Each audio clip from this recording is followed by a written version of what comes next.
After absolutely wonderful 3 days in Tokyo, we were ready to explore more of Japan. Our next stop, Yokohama. Getting there was pretty easy if you're familiar with Tokyo's subway system. Just follow the signs. Well, easier said than done, but once we were on a train, everything after that went very smoothly. When we reached Yokohama station, we got out and called an Uber. But that's not all. It wasn't as simple as that. We were ready to embark earlier on our cruise ship. But then, plot twist! The night before, we got a word that our ship's arrival was delayed. Apparently, the night before, there was some kind of celebration in a city. There were fireworks on a barge. The barge caught fire and half sunk. And that was the reason our ship couldn't dock. But meanwhile, we were already in Yokohama. Honestly, we planned some sightseeing in Yokohama, but it was so hot. And we were so tired, we were ready to board the ship. We weren't expecting a delay.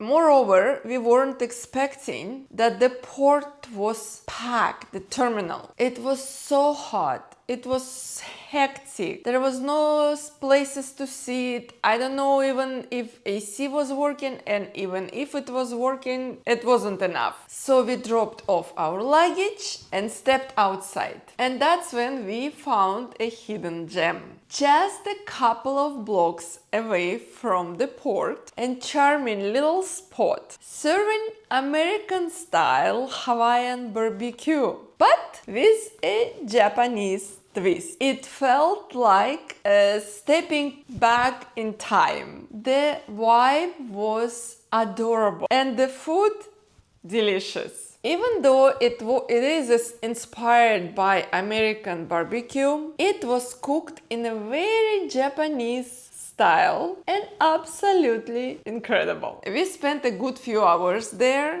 enjoying snacks, cold drinks, and then we crossed the road. Right across the road we saw that there is a silk museum. But first we found a big store, perfect for a little browsing. And then, I think it's in the same building, we went up the stairs and there was a silk museum. We actually didn't go inside the exhibits, but we explored their store. They had a stunning selection of silk products, beautiful scarves. Very nice, and they had some sales going on. By the time we returned to the terminal, it was empty. Everyone already boarded a ship. So we just breezed through and stepped onto the ship. We were tired, but also happy.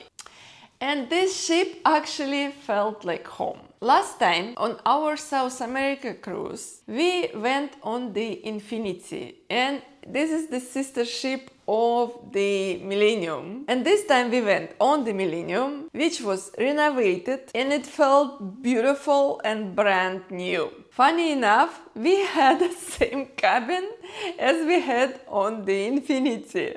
Of course, everything felt so familiar, cozy, and perfect.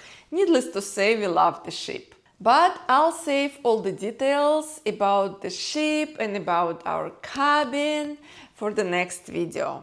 Stay tuned!